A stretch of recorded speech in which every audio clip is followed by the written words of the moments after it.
He couldn't see, hear, taste, or feel anything. Yet his last words were, "I have spoken to God, and he has abandoned us." The sand in their faces was soon wet with tears as they realized they just lost the best man they had ever known. But the girl in black knew him better, this lost soul bidding goodbye, so damaged and so cold inside.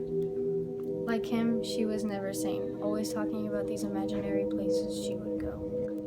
He was so intoxicated with these places she would describe that he longed to run away with her and only her. Everyone else had left, but she stood and stared at the sand twirling around her, not striking her, and she detailed in her mind just one more story for him, one last time. In their fantasy world, it was dim, no sun to be found, clouds filling the sky, black sand on the beach, and the purple ocean washing away their sins as they fell to the sacred ground. He was the forbidden sand that laid a thin layer of perfection over her enraged fire, turned it into beautiful pristine glass that if touched would shatter into bleeding particulates only to be inhaled by the ones who spit envy at them. But they kept their hearts on her chest, not their sleeves, but her chest, a piece of them taken out with bare hands and kept locked with an ancient locket that contained their love around her neck. She rubbed the locket in her hands until it started to shine against the purple of the ocean and her white smooth skin, and then it opened, unleashing the bright amethyst glow of their long-lost memories enriched with lovely pain. Their story started one day as she was walking home and stopped at the sight of a golden locket. And the man in the store behind it followed the shine in her eyes down in the locket. But by the time he looked up to see her again, she was gone. He sensed someone staring at him from a distance, and then as the door chimed, his eyes wandered from the price tag of an ancient ring, and her sharp blue eyes lit on his plain brown eyes. Her gentle footsteps grew closer, and he felt tender fingertips on his shoulders and the undeniable shape of the ancient metal dying in the store as it waited to be bought, pressed into his back. Once they began meeting, the cold gray city's gripping despair that clung to them fell away at the touch of each other's embrace, breaking the grip of the overcast world and restoring the light in each other's eyes once more.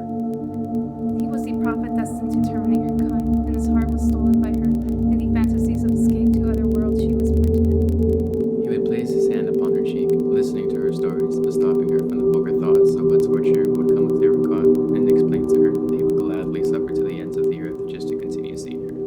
Then one night they heard the dogs howling, hunting, and the fear that the dogs would soon find them. So they ran, but the voices grew larger and larger until they were trapped, lost in their minds, and the world grew darker until they were gone from each other's sight. Imprisoned, separated, they retreat into fantasy, and each refused to lose everything they had. They would not lose their nights. They would not let their love and souls break apart. They would not let what they have go, just too much is blind. He knew his only hope to see her and live was escape.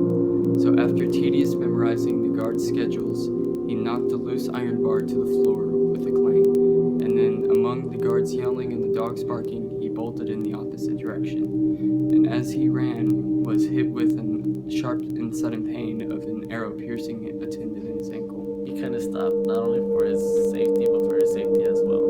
No matter how his legs swelled, he running up his body. So he made it to the fence and crawled into the hole he had dug during garden days. His only thought that he had to get out of that prison into a safety house before he died on the spot. On the cell floor, as rigid as she was rebellious, resulting in fresh scars that tattooed her body, her deep thought was disrupted by an explosion that vibrated her blood flow, and as the figure outlined by smoke grasped her waist and carried her out past the guards who were in awe, she knew full well that it was he who sent this god to rescue her. After 2 days of hiding and fleeing, a shriveled outcast, a shell, a searcher with nothing to find, she heard the whispers devastating through the town like wildfire with the news of the prophet's death by infection. And in that moment she felt the locket, kiln fired by the death throes of their passion, burn and singe her flesh, etching his heart eternally onto her breast. She stared down at the leaking puddle in the alleyway where she was huddled and smashed her face into it to forget how the more she thinks about him, the more her heart shrivels away, the farther she feels from him, knowing he breathed his last cup of oxygen, not with her. The locket could not be seen, or she would be stopped in her quest for closure, and his final act of love would be wasted, so she dressed in clothes too dark for even a funeral, her cord dug out, all her remaining focus on the locket, stuck unmoving around her neck, not dangling, just tingling with an unrevealed energy. Her eyes flickered images of all the moments that ran through her veins until finally she was pulled into the sky, as slow and graceful as when she was in here. And despite the pain and suffering that drained her mind, this love would last forever, painting her memories into the void. Eyes blue, warming purple, gold yellow, gentle red, and